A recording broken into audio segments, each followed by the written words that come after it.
Ashes to School the Masses. Hello, everyone. Welcome to another edition of the Scholars of Wrestling Show, episode 132. I'm your man behind the microphone, Scholar Jeff. To my left is Scholar Tarek. What are we gonna give? No mercy. Wow, I didn't. Talk about your dated references. I didn't expect that coming. Good job. Good job. Look who you're talking to. I'm a man of dated references. Hey, but that just makes them timeless as far as I'm concerned. Damn right. Hot Pockets. Now I'm hungry. Yeah, so am I. But first, we got an episode to get through, as I'm practically pubescent now, as my voice cracks. Anyway. Yeah, sure, my voice doesn't all the time. Trying to change. Anyway, enough of that talk. How about we pass the puberty? Battery trouble. Battery trouble. Okay. Banana bread. Yeah. Family picture. A family picture. Welcome to Scholars of Inside Jokes. I'm your host. Anyway, let's get back to the wrestling, the real reason why we're here.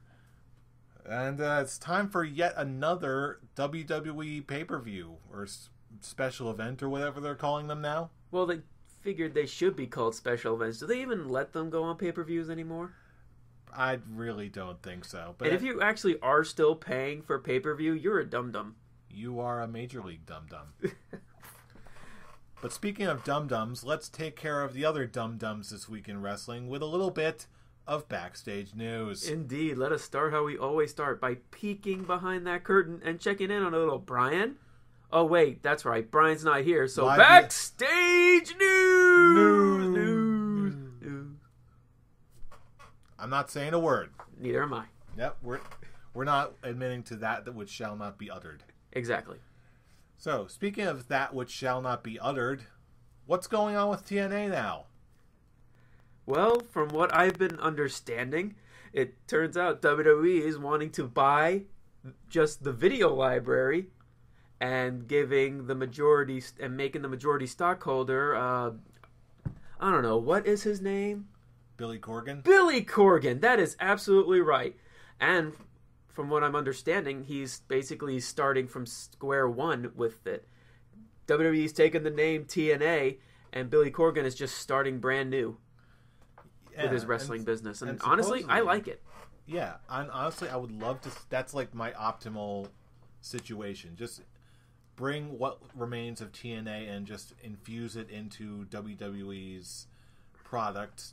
Get the tape library, put it on the network, get all those classic X Division stuff.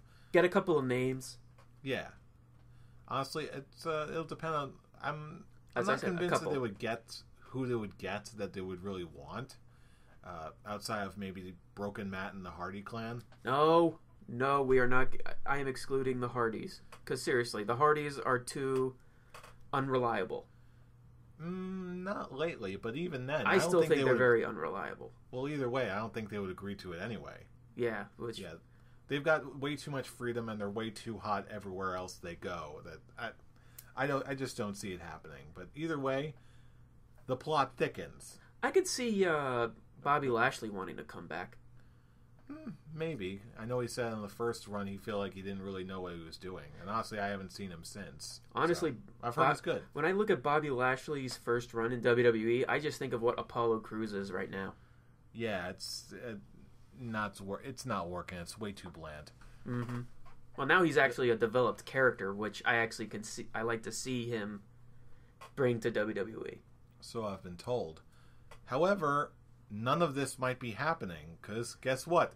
The plot thickens. Supposedly, after all these rumors started circulating, Dixie Carter came out and completely denied all of this. Completely denied that all of this is happening and would not still name names as far as their emergency benefactor to fund Bound for Glory and the next round of TV tapings. When did she do this? I remember her posting something like maybe a few days ago. I believe it was a Twitter post. When was it? I do not remember the exact date. Because I believe maybe a day after this rumor started circulating for the first time. People have been announcing that WWE is literally on the verge of purchasing the library. Yesterday, the day of this recording, and what Dixie Carter was saying was maybe a day or two before then. Yeah, I remember first hearing about it when Jim Ross, of all people, supposedly got a word from one of his inside sources. And then I remember the next day, Dixie Carter made an announcement, was like, I guess some people's inside sources were wrong, because that's not happening. What is going on? Honestly, what if she's still trying to hold on to that final lifeline? Stop. Yeah, she does more damage than good. Yeah, but still, just even in its last death throes, this entire TNA saga is just blowing my mind right now. Actually, with how things are going, like with Billy Corgan, I could see him like possibly doing what like ECW did with WWE, like on its last few days, really, like making some kind of promotion deal, like, you know how we had Taz come in with the ECW title, as they're slowly taking in a few names. Mm-hmm. And then there's a whole rumor going around that they're just going to use the TNA name and just have a TNA invasion on NXT. I think it's a little late for that, especially if they're just going to go for their tape library and all that stuff is true. Personally, I think that's more than enough. They already have AJ Styles. So, with the exception of maybe, I don't know, Abyss, I mean, a lot of their bigger names are former WWE talent anyway. So, I really don't see much of that happening, at least not as well as people might think maybe 10 years ago. But that's neither here nor there. The saga is going to continue, and then who's ever going to know when all of this is going to come to a close, finally? Maybe never. People were already singing the demise of TNA years ago. Will it actually happen? We have no choice but to wait and see, really. The difference between like a couple years ago and today is literal. TNA is barely hanging on. I mean, they had to get a third party to pay for their WrestleMania. Bound for Glory. Mm-hmm. Just watch, like, after like WWE purchases the library and pretty much the name of TNA, they'll just name one of their pay-per-views Bound for Glory. It's just a way to rub it in. It's like, yeah, we win. We took the bash. We might as well take the glory. Hey, if nothing else, did you happen to see the Great War match? I did not. Yeah, that at least was fun. Even with all the pre-taped segments and all that, the crowd was eating it up like crazy. It seemed like so much fun to watch it, but anyway. I'm a fan of the Broken Matt saga. I don't care. I love it. I honestly am not. Hey, the Hardys lost my fandom years ago. Yeah, but honestly, this brought me back. I dig it. But in the meantime, we apparently had a little bit of crazy Ric Flair drama this week. What's Ric Flair up to now? Or what Ric Flair been doing a few years ago, riding the Space Mountain? Who other than Halle Berry, of all people? So he claims. And, of course, she went right away denying that claim. Yeah. Rick... Okay, here's what's happening with This Week in Wrestling. This week of wrestling has been filled with moments that have just made me say, wait, what? And this was one of the first ones I got during the week. Ric Flair claims to have slept with Halle Berry. Wait, what? I couldn't stop laughing when I first heard this. I'm like, yeah, I don't care if Halle Berry denies it. I believe it. Do you believe it or do you want to believe it? I want to believe it. I really do. It would just crack me up if that turned out to be true. I'd be shocked if I even found out that Halle Berry even knows who Ric Flair is. Oh, she does. Everybody knows who Ric Flair is. Much to her chagrin. Oh, come on. Everybody knows who Ric Flair is. And I'm actually pulling up this one meme that I saw today with Halle Berry. That's right. I did not sleep with Ric Flair because we were up all night long. And a picture of Ric Flair. Woo! Oh, boy. I love it. I'm loving this. This is just cracking me up. If nothing else, this is ridiculous meme fodder. It's fun. Loads of fun. I seriously want more. I find this more entertaining than Broken Matt. Yeah, I don't care if people judge me on it. Screw you. I hate Broken Matt. It's boring to me. Gauntlet thrown down, Internet. Bring it on! on! Oh yeah? I will bring it on. And you know what? I'm going to show no mercy. Just like this Sunday on the WWE Network for $9.99. Wow. How much time and thought took you to come up with that idea? 1.2 seconds. Good job. Good job. I thought you were about to slap me right there. Oh, no. If anything, just a friendly pat on the shoulder. Good job. Thank you. Good job. But anyway, yeah. Segues. No mercy. Let's do it. Starting off with the pre-show, we have Baron Corbin versus Jack Swagger, who I swear I did not even know was still employed by the company. Oh yeah, you were making sure you're making that perfectly clear to me. But yeah, their first match that happened on SmackDown, I still can't believe Jack Swagger won. Jack Swagger won? Yeah, I know. Isn't that a big shock? Which is why I'm saying Baron Corbin is going to destroy Jack Swagger in this opening contest. Totally agreed. It's even just being shocked hearing that, I'm convinced that this whole thing just reeks of just setting up Swagger just so he can take a fall like he always does. Oh, yeah. Mm-hmm. Oh, and by the way, for all of our fans of Scholar Brian, he will be submitting his predictions later on, and it will be showing up on our show graphics right as you see them on screen. Probably even now. Who knows what our monkey editors will do? Who knows? We don't know. This is crazy times. Don't worry. We'll make sure we have Scholar Brian's predictions with ours. Mm-hmm. Don't you worry. Don't you worry, Scholar Brian. We got you, fam. But back to Jack Swagger losing to Baron Corbin. It'll be a good rub for Baron Corbin if he completely destroys him. As much as I hate to admit it, Jack Swagger is a former world champion, and that would actually be a good way to boost up his Baron Corbin's character. All right, next match. We have the exciting match of the returning Curt Hawkins versus...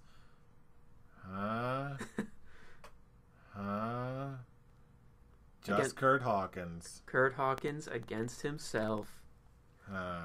It's probably going to be Apollo Crews. That really? You think it's going to be Apollo Crews? Yeah. Apollo Crews is now being a jobber. He's seriously, when is the last time Apollo Crews actually won a match? I honestly can't recall the last time I even saw an Apollo Crews match. Apollo Crews is going to be Apollo Crews, and Curt Hawkins is it's going to be maybe not even a 10-minute match, and Curt Hawkins will get the win. Mm-hmm. I'm going to say, obviously, this is setting up Curt Hawkins for a big-time win just to get him back in the limelight again. It won't last. But honestly, as far as first opponents back, I'm just going to say Sin Cara. Sin Cara's on Raw. I'm going to say Kalisto. Where is Kalisto? In the ether. One of them luchadors, man. Just throw him at returning Curt Hawkins. They'll do something with him, man. It'll be awesome, man. And that, just trade Kalisto for Cesaro. Send Kalisto to the Cruiserweight division. Yeah, why isn't he a part of the Cruiserweight division? Because he got drafted to SmackDown. Wow, I'm having a hard time remembering all of this. This is confusing. Anyway, go on. Moving on. Speaking of Cruiserweights... Actually, this has nothing to do with Cruiserweights. Nikki Bella versus Carmella. Who do you got? I'm going to go with Nikki Bella on this one. As much as I hate to say it, Nikki Bella is the bigger name here. Shut up. Seriously, all we're doing, this whole feud has been nothing more than just Carmella attacking her from behind. This is finally Nikki Bella's chance to get her one-on-one and for her to get her revenge. You know what? I think this is going to be my first contrary opinion of the night. I think Carmella definitely needs this. Because otherwise, it just seems like she's being built up all this time to be a credible threat. Nikki Bella will obviously get her win back. I just don't think it can and should be now. That's understandable. That's perfectly fine. No matter who the outcome, this feud is definitely continuing. Mm-hmm. If anything, I could see this actually ending in a disqualification. No, I can't even say that. It's SmackDown. SmackDown events don't have dusty finishes like that. They have definitive winners. So yeah, I'm gonna stick with Nikki Bella.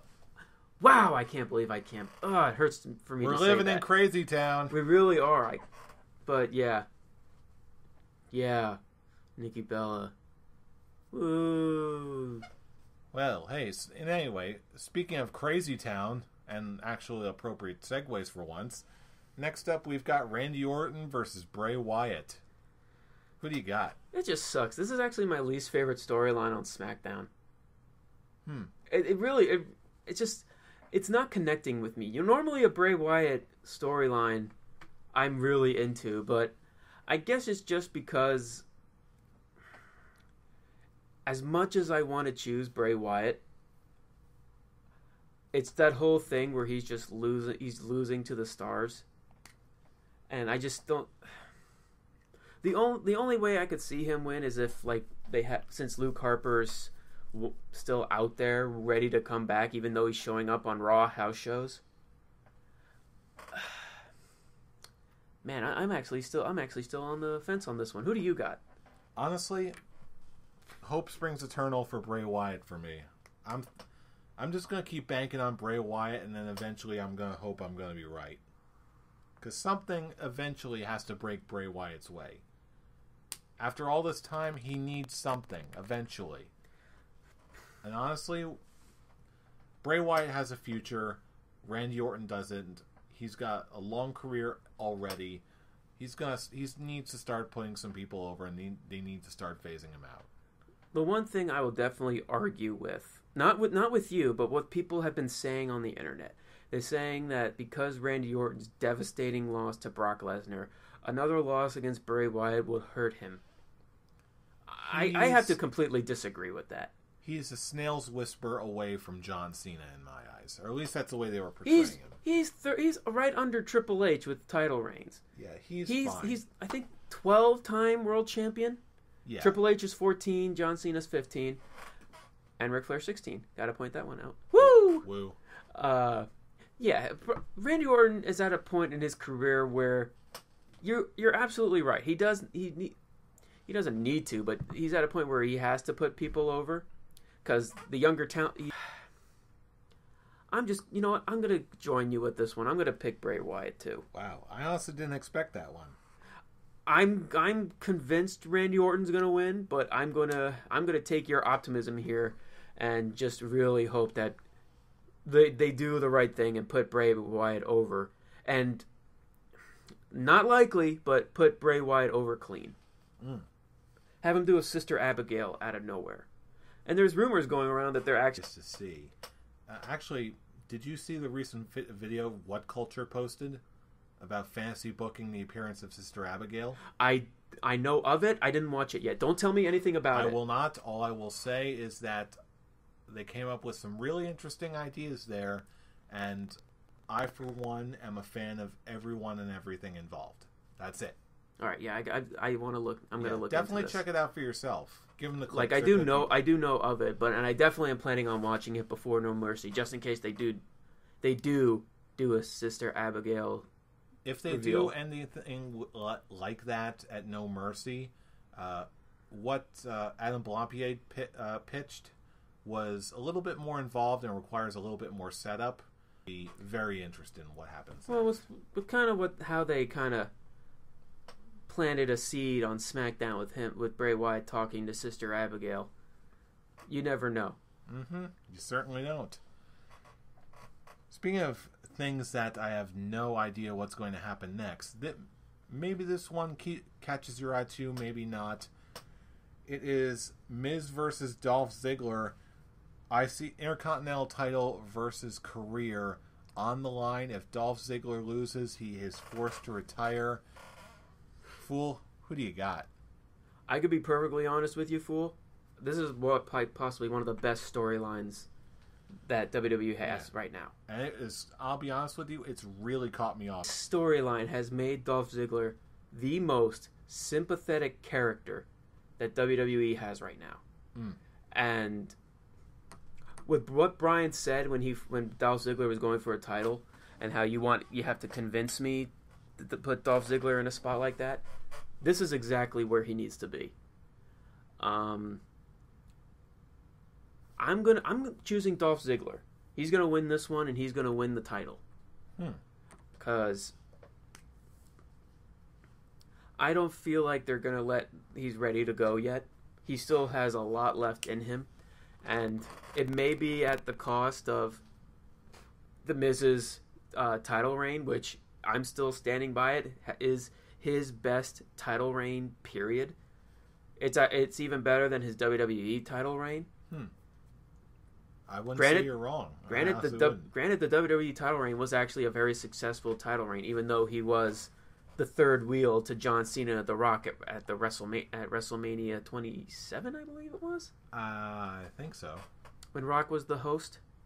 Yeah, I thought it was. I can't remember if it's 26 or 27. Because I think 28 had Rock Cena 1, and then 29 that I went to had Rock and Cena 2.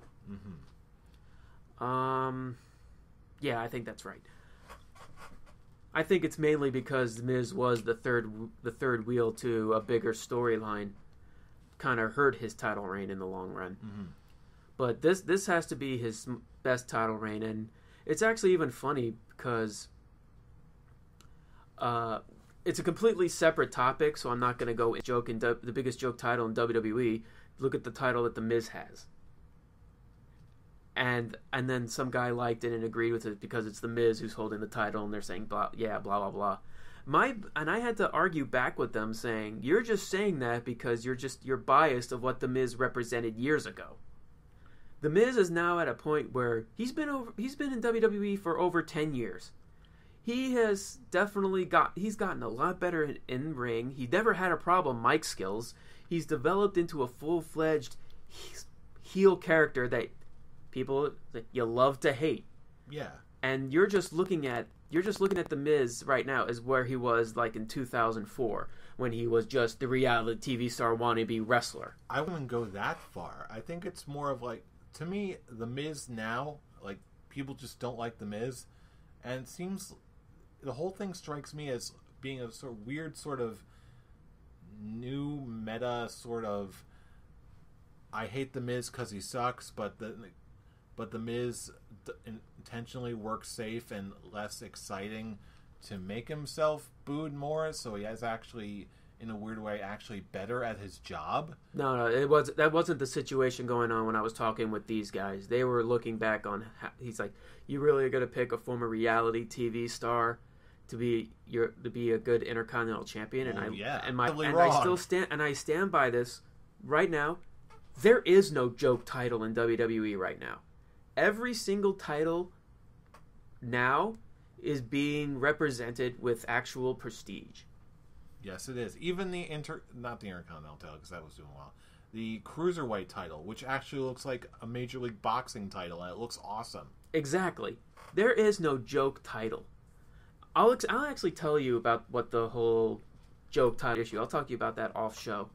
But when it comes to actually legitimizing the title, The Miz has actually done that. He is that old-fashioned heel champion that you want to see lose. And because it's such a successful title reign, I actually do think it's reached that point where he has to lose it, or else he'll become what the New Day has become with the tag team titles. It's that saying from Dark Knight, you either die a hero or you live long enough to see yourself become the villain. In a way, if Miz's title keeps going on, it'll just lose its interest. That's what the New Day has. It was a good thing for a long time, and now it's reached the point where it's like, okay, we're tired of it. We want to see something new. And it's for that reason that I'm going to make my following prediction. I'm going to pick The Miz to win. Why? I'm going to say that Dolph Ziggler needs a major league shakeup. As good as he's been lately, Dolph Ziggler is still Dolph Ziggler. I need some sort of fresh thing happening where, imagine this. The Miz wins on Sunday. Dolph Ziggler is forced to retire. He gets a tearful standing O at the end of his match.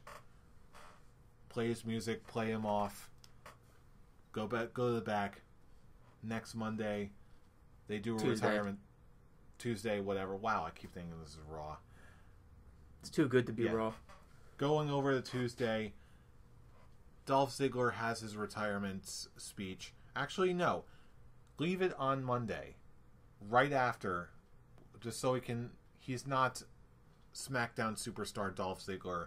It's retiring former WWE World Heavyweight Champion Dolph Ziggler. Saying goodbye for the final time. And then he just rides off into the sunset. For the next few weeks or so, Miz says, oh yeah, I'm the man who retired Dolph Ziggler. I am untouchable. And then all of a sudden, maybe during some sort of surprise segment, Dolph Ziggler comes back. What, as a completely different character? No, new name. He's retired as Dolph Ziggler. He's now come back as so and so. No, not even. Maybe you can do like a Mr. America thing, but either way, or maybe we can do like a what Dean Malenko did with Chris Jericho the Cruiserweight title in WCW. Just some sort of bait and switch or some sort of weird out of nowhere thing. Replicate that type of moment, build up all the rapport and sympathy for Dolph Ziggler, and then all of a sudden, boom, you bring him back. You may need to pull the wool over some people's eyes. Some people aren't going to like it, but it will reinvigorate enthusiasm for Dolph Ziggler in a huge way. Plus, it'll give Dolph Ziggler a little bit of well-deserved time off, and he can rest up and then get refocused all over again. As interesting as that sounds, I just see him finally reaching that point where he's redeemed for all the wrongs he's been doing in his career, and this is the one step up to finally, in a way, actually prepare him to be pushed back into a main event spot and actually feel like people look at him like, yeah, he deserves to be there. Mm-hmm. Either way, I can definitely see this being the match that means, hey, this is the first step back on the road for Dolph Ziggler. Mm-hmm. Just a matter of how they want to do it. All right, next match we have for the SmackDown Tag Team titles. We have the team of the Usos facing the champions, Heath Slater and Rhino. I still can't believe that this is a thing.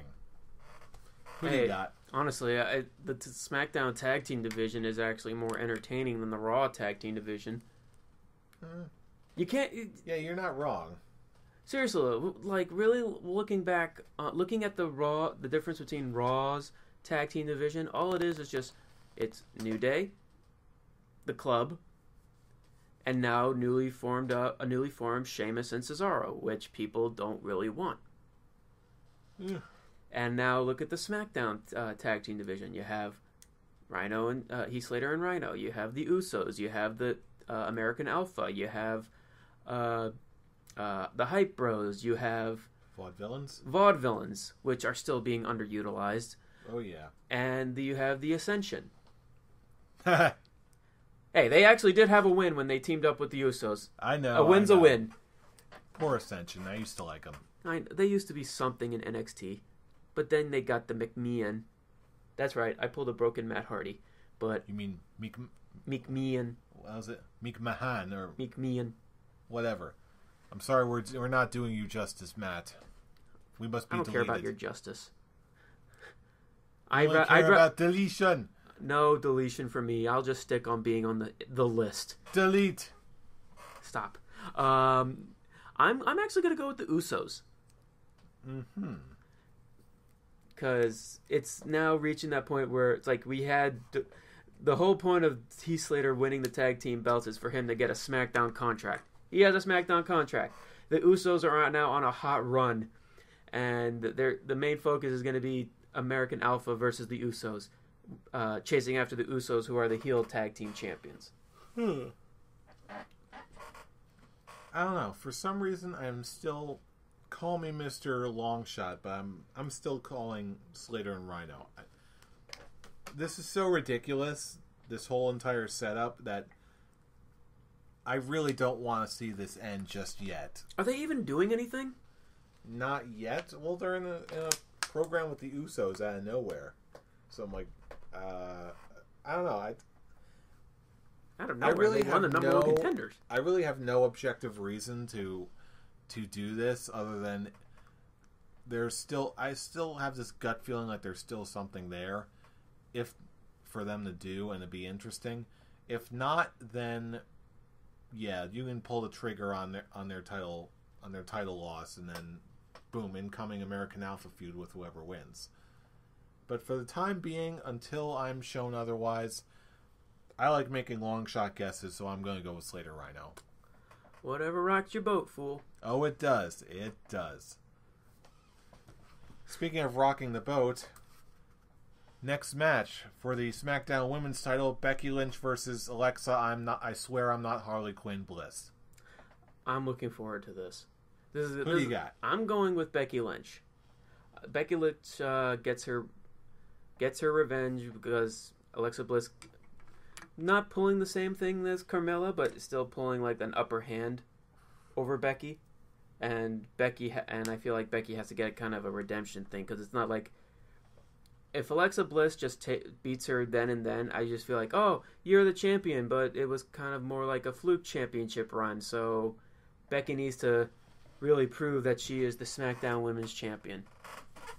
And so I'm gonna go with the last kicker. I'm gonna say, honestly, given the ways that the women's titles have been utilized lately, even though the reign might be short, I can't necessarily rule out a freak occurrence here. And not to mention, I also really want to see Alexa Bliss become a thing. She is a thing now. I'm not saying she's not a thing. I know. I'm not saying that you are saying that she's not a thing, if that makes sense. No. But basically, I'm going to go with Alexa Bliss for 2 reasons. Because she's Harley Quinn? Okay, 3 reasons. But in all seriousness now, honestly, she's not been on a bit of a roll, and I think it's totally possible that she could get it, and more likely than ever. I also really do think that there's something down the pipeline for Alexa. I think people are starting to notice some of her strengths and some of her capabilities. At the risk of not spoiling anything, and some of the rumors I've heard, and some of the potential setups for the future, I'm not going to say anything more. All I'm going to say is some of the ideas that have been floating around for Alexa Bliss are very, very intriguing. And I really want to see if people actually decide to pull the trigger on this and really pick up and take the Bliss ball and run with it. Because again, Becky Lynch, someone like her, will be around for quite a while. Her and her like really super infectious enthusiasm. Plus, if they really want to build up the division and new stars in general, now would not be a bad time to give the ball to Alexa. As I agree with you on that putting the younger stars over and Alexa Bliss's time, like, she does have a future. She does. She really does. But I feel like Becky needs to have a nice lengthy title run to make up for the crap that she's been enduring before the brand split. She was being taken from a lot of crap during that pre-brand split. This is kind of a redemption thing for her, because if she loses that, it just continues on the whole let's not book her very well because she's the gullible foreigner. But then again, just the fact that they even put the belt on her and made her the first SmackDown Women's Champion, something that people and the fan base rather have been really enthusiastic about, especially basically since she's the last one of the 4 horsewomen to even get a title. Now the 4 horsewomen, as we know them, have all been title holders. So now that expectation's out of the way. They don't have to worry Are about you including Daniel Bryan. Are you including NXT or Yes, are you just because if it's just main roster, now Bayley just needs to win a title. But at least at the very if nothing else, she at least became NXT Women's Champion where Becky Lynch did not. So either way, they all have titles now. They all have been given some reward for all the work they've put in and they've been recognized for their skills and their influence. So I'm not really too concerned about. Let's put it this way.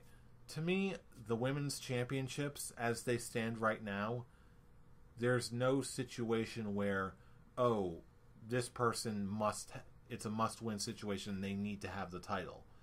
There's a wide variety of people, or women rather, in the women's divisions now, I feel, that are capable and on that upper tier everyone who's worked hard and really, really needed this or deserved this, they got it already. So in a weird way, in my eyes, the playing field is sort of evened out now, if that makes sense at all. I could see where you're coming from, and I understand what you're trying to say, but I'm not convinced that yes, Becky has finally won a title, but you also have to look at the title reign too, and she really hasn't had that great of a title reign because she really hasn't done much. To me, I sort of put that as a consequence of the booking staff trying to figure out what to do with her and just finding a way to balance out this new division. And having her lose the title on pretty much her first major title defense will help? I'm not saying it'll help. I'm just saying it's plausible. It happened to Sasha. I'm not that convinced. Well, the difference with Sasha is... Right, it was an injury. It was the injury that had her lose the title in the first place, which is why they redeemed it with as soon as she's back in wrestling shape, they just gave her the title back. Right. So again, I'm not saying it's perfect. I'm just saying that there's a precedent. I just feel like That's if Becky Lynch loses the title, then her first title reign is is a completely forgettable one. And I feel like that it needs a nice longer reign and more defenses to help her get back in a position where she should have been from the very beginning. I totally see that. But it's just the fact that she will forever go down in history books as the first ever SmackDown Women's Champion, and just for her specific place in history, rather, in terms of the women's revolution or whatever you want to call it, that alone... If those facts and those notorieties did not exist, I'd say I'm with you 100%. But just the fact that little fact exists with Becky Lynch, it sort of makes me think twice and think that, okay, maybe the other possibility is there too. Don't get me wrong, I really do like Alexa Bliss, and she does have a future. I feel like it would just be too soon to just throw the title on her. Mm-hmm. See, listen to that, Internet? That's a sound of civil disagreement.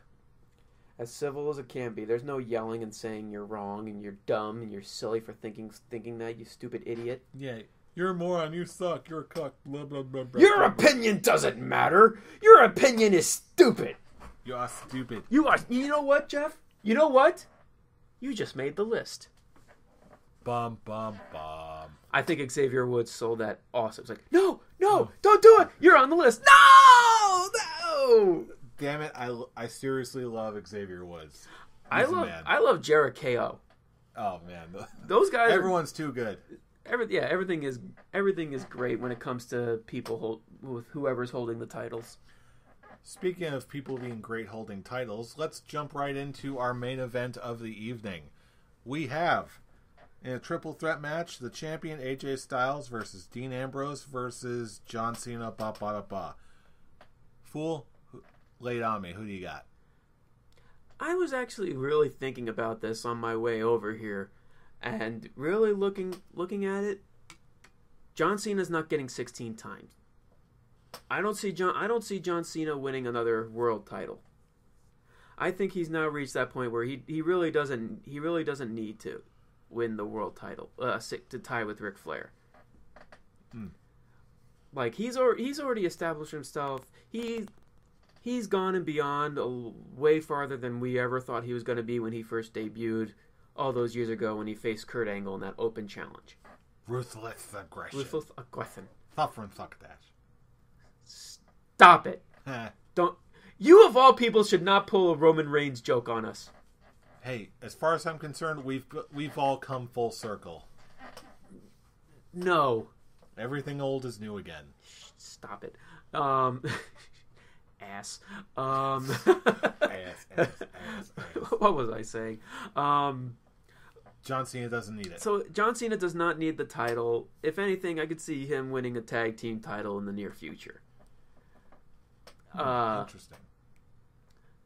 Because, hey, pretty much that and the Intercontinental... Well, he just needs an Intercontinental title run to be a Grand Slam champion. Well, pre-brand Grand Slam. Shit! Now they gotta change the rules of the Grand Slam champion now, do they? I never even thought of that, but you're right. Oh, God damn it. Shit. You ruined it, WWE. Oh, God. Okay, back to the match. Back to Focus. the match. That's another discussion for later. Focus. I'm gonna say AJ Styles keeps this one. He's doing a very good job being a heel champion. He's found his groove. He's really showing why he skipped NXT and went straight to the main roster. And I think he's gonna have a long title reign ahead of him. I agree. Yeah, I saw that coming. Yeah, honestly, at this point, AJ Styles is just like a colossal ring general now. I don't want to say I told everybody that AJ could be successful. I'm just saying AJ is way better than most people expected. Wait. Who said that? I don't know. The first time I ever brought up the idea of AJ Styles going to WWE, all I know is I just got dumped on for it. I was like, nah, there's no way. There's no way we want to go to WWE. He's too old. They don't want him. He's worn out. Blah, blah, beep, blah, bloop, bop, beep, bop, bloop. Didn't he say on the Stone Cold podcast that he felt he wasn't ready to go in WWE, like, X Division Championship era? Yeah, when he first got his tryouts, when he was way younger, then yeah, that's what I was referring to. Okay. Yeah. So it's not like he didn't want to be in WWE. He just felt he wasn't ready for it. I'm just talking about shut up, people. Yeah, I'm just talking to, again, people's opinions of the last time I put it. Hell, I wasn't one of those people, was I? It's not like you were like naysaying it, like, oh, you suck, that's the stupidest idea in the world. But you and Brian, I remember you two being very, very skeptical when I first brought up the idea. But again, this is like maybe 2 or 3 years before he actually made his debut. I think he was up. I think this was right after he got released from TNA and he just really started taking off with the Bullet Club. I think then, like when he was in TNA, I didn't see it very well, but definitely during New Japan. Definitely during New Japan and Bullet Club time, I was like, you know what? He's finding a character and he's really going with it. And I can see this. I can see him working in WWE now. And when Royal Rumble time, they don't want none. They don't want none. They don't want none. I know I didn't do it very well. Bite me. Whatever. Who cares? The music is awesome. I'm tired. But yeah, AJ Styles. I think everyone loves him. And really, Dean Ambrose and John Cena are just there to mix it up and be awesome. I think John Cena's taken the pin. Now that is an interesting prediction. Because he's taking time off, and it just keeps pushing on AJ Styles being this, lack of a better word, phenomenal presence for the SmackDown brand. And since John Cena is the face who runs the place, and the man, pretty much the man of WWE, and you need to really establish AJ Styles as the top heel of the brand. Mm-hmm. Taking down the big name would keep adding to it. Like, yes, he's beating him 1-on-1, but continuously, John Cena has now reached that point where it's like, oh, Yeah, you may. Actually, no, you haven't beaten me yet. You haven't beaten me when it comes down like to the important aspects of it. Yes, he won that 6-man tag with Enzo and Cass versus the Club. What was it? What was the pay-per-view before SummerSlam? Oh, wow, I'm blanking. There's so many more shows now. I'm blanking. I seriously am. Yeah, but it really doesn't matter. But other than that, John Cena hasn't really been able to beat AJ Styles when it actually comes to a big profile match. So keep that momentum going for AJ Styles and Dean Ambrose. Since John Cena's going to be going away to record some more. What was that name of that show he's been doing? Oh, I'm blanking on that one too. Like Grudge something? I don't know. John Cena is going to continuously take time off, proving Dean Ambrose right that he is just a part-timer now. And people are wondering if they're going to turn Dean Ambrose heel. No. I doubt it, yeah. Granted, he will be a great heel competitor when he finally gets to it, but now he's doing amazing as, going back to the Stone Cold podcast, the new Stone Cold Steve Austin, the anti-hero, who is not afraid to speak his mind. I don't give a shit about your attitude. Attitude. Attitude. Adjustment. Ba-ba-da-ba. But yeah, it's the guy who's going to be taking time off. He's the one taking the pin. And if anything, they're going to continue with Dean Ambrose and AJ Styles. Cool, I dig it. In a way, it's something similar to what they did with the Raw Women's Championship. They had the triple threat match. They added Bayley in. Bayley was the one who ate the pin, and now she has to disappear when it was just Sasha Banks and Charlotte now. So yeah, that's the pay-per-view in a nutshell. Before we close out, Fool, do you have any Scholars Quick Talk for us? I do not have any Scholars Quick Talk other than the one we normally do, which one was the better show, Raw or SmackDown. Once again, it's SmackDown. I don't really want to be too repetitive, but it really is. It really is that big thing. SmackDown really is putting on the better product. The only complaint that I have, and it's not has anything to do with the wrestlers or the storyline. It's JBL. He's really the only thing that's hurting the product, that's hurting the SmackDown brand. If anything, just bring back the heel Jerry the King Lawler, because he's actually entertaining again. Because he's a good heel. I'm sorry, if you want to keep JBL on your contract, just keep having him do those Legends interviews on the network. Those are good. Those are the only things he is doing well with. When it comes to actually being a color commentator, I'm sorry, David Otunga's a much more entertaining color commentator than JBL. Ouch. Speaking of which, though, I do have one Scholars Quick Talk of my own. All right. And it's a simple yes or no question. I'm a little surprised we didn't get to something like this earlier. The Spirit Squad, do they stick around? No. No? It's a one-time deal. Okay, but again, that was a great one of those segment. Moments of, wait, what? If they brought let's say they had Kenny and Mike, or was it Mitch? Kenny and Mikey. Yeah, I think it was Mike Mondo there. Yeah.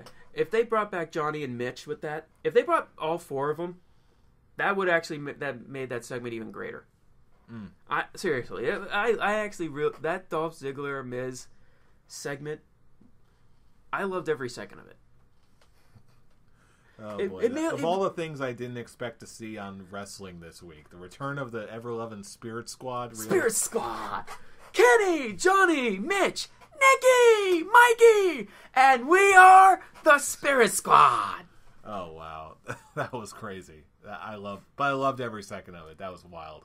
Until they became the McMahon, pretty much the new version of the Mean Street Posse. Except I like the Mean Street Posse also. Well, it's not that I didn't like the Mean Street Posse. It's just they were the ones that always got their ass kicked. Yeah. Seriously though, did the Spirit Squad actually do anything other than winning the tag team titles? Like when it was the McMahon versus DX, did they really make a huge impact? No. They got their asses kicked by DX every opportunity they had. Well, then again, it's also DX, so blarg. And still, it's that whole thing is like, It's the problem I had with Roman Reigns when he faced the League of Nations. 4 guys against Roman Reigns, and Roman Reigns still beats them. Mm-hmm. In this case, it was 2 guys versus 5. Just add 1 more on each side. Oh, brother. It's the same argument. Mm-hmm. Well, anyway, but yeah, no. Spirit Squad, that Spirit Squad segment, I kind of figured, but, I had to at least bring it up because, Spirit Squad in 2016, what on earth is going on? Yeah, why didn't we bring that up during the Miz Dolph Ziggler? And that's why I did it now. Good call. Mm-hmm. Golf clap. Good call. So anyway, that's our opinion. We're sticking to it. Now it's your turn. Share your opinion. Let us know what you think. How are things going to go down? Should the Spirit Squad have stuck around? Probably not. But either way, let us know what you think anyway. Drop us a line. Leave us a comment on this video. Give us a thumbs up if you like what you hear. Subscribe if you want to hear more every single week. You can also find us on Facebook. Just run a search for the Scholars of Wrestling Show. And of course, you can always follow us on our Twitter machines. Follow our main page at ScholarsOW for all of the latest uploads and episodes shenanigans. Yeah. Mm-hmm. And of course, you can also find us on our personal pages, our personal Twitter accounts, for live commentary on every single show that's WWE and Beyond put on. You can find Brian at Atomic Beanpole. Fool, where can they reach you at? You can find me at The Avataric.